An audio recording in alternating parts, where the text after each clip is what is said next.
ഇന്ന് നാടിനെ അക്ഷരാർത്ഥത്തിൽ ഞെട്ടിച്ചു കളഞ്ഞു ആലപ്പുഴ ജില്ലയിലെ കരൂരിലുണ്ടായ അരും കൊലപാതകം. കൊല്ലം കരുനാഗപ്പള്ളി സ്വദേശി വിജയലക്ഷ്മിയാണ് പ്രതി ജയചന്ദ്രൻ വെട്ടിക്കൊലപ്പെടുത്തിയ ശേഷം തൊട്ടടുത്ത പറമ്പിൽ കുഴിച്ചുമൂടിയത്. പ്രതിയുമായി നടത്തിയ തെരച്ചിലിൽ മൃതദേഹം പോലീസ് കണ്ടെടുത്തു. നടക്കുന്ന കൊലപാതകത്തിന്റെ വിവരങ്ങൾ 24-ലൂടെ ഞങ്ങളുടെ കൊല്ലം പ്രതിനിധി ആർ അരുൺരാജാണ് പുറത്തുവിട്ടത്. ഈ മാസം 6-നാണ് കരുനാഗപ്പള്ളി ആദിനാട് സ്വദേശി വിജയലക്ഷ്മിയെ കാണാതാകുന്നത്.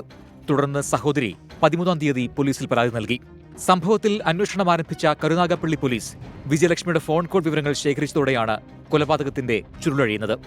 നവംബർ 6-ന് രാത്രിയോടെ ജയചന്ദ്രന്റെ വീട്ടിലെത്തിയ വിജയലക്ഷ്മി അവിടെ തങ്ങി. ഇതിനിടയിൽ പുലർച്ചെ വിജയലക്ഷ്മിക്കെത്തിയ ഫോൺ കോൾ ജയചന്ദ്രനെ പ്രകോപിപ്പിച്ചു.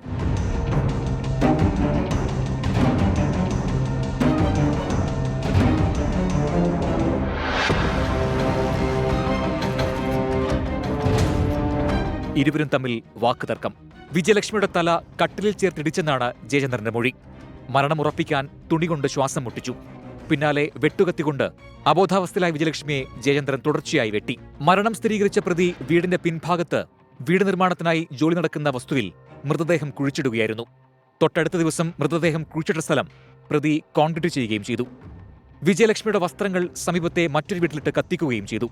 അന്വേഷണമുണ്ടായാൽ പോലീസിനെ തെറ്റിദ്ധരിപ്പിക്കാൻ വിജയലക്ഷ്മിയുടെ ഫോണുമായി എറണാകുളത്തെത്തി കണ്ണൂരിലേക്ക് പോകുന്ന KSRTC ബസ്സിൽ ഉപേക്ഷിക്കുകയായിരുന്നു. എന്നാൽ ബസ് പുറപ്പെടും മുൻപ് ഫോൺ ശ്രദ്ധയിൽപ്പെട്ട കണ്ടക്ടർ എറണാകുളം സെൻട്രൽ പോലീസിൽ ഫോൺ ഏൽപ്പിക്കുകയായിരുന്നു. ഫോണിലെ വിവരങ്ങളും ജയേന്ദ്രന്റെ മൊഴിയിലെ വൈരുദ്ധ്യവും മനസ്സിലാക്കിയ പോലീസ് ഞായറാഴ്ച ശക്തികുളങ്ങളിൽ നിന്ന് പ്രതിയെ കസ്റ്റഡിയിലെടുത്തു. തുടർന്നുള്ള ചോദ്യം ചെയ്യലിലാണ് കൊലപാതകം നടത്തിയെന്ന് പോലീസിനോട് പ്രതി കുറ്റസമ്മതം നടത്തിയത്. ഒരു മാൻ മിസ്സിംഗ് കേസിൽ കരുനാഗപ്പള്ളി പോലീസ് നടത്തിയ അന്വേഷണമാണ് കേരളത്തെ നടുക്കിയ മറ്റൊരു കൊലപാതകത്തിന്റെ ചുരുളഴിച്ചത്. ഇത് കേരള പോലീസിന്റെ അന്വേഷണ മികവിന്റെ കൂടി ഉദാഹരണമായി മാറുകയാണ്. കൊല്ലത്തുനിന്ന് ക്യാമറാമാൻ അരുൺ സാറിനൊപ്പം ആർ അരുൺ രാജ്, 24.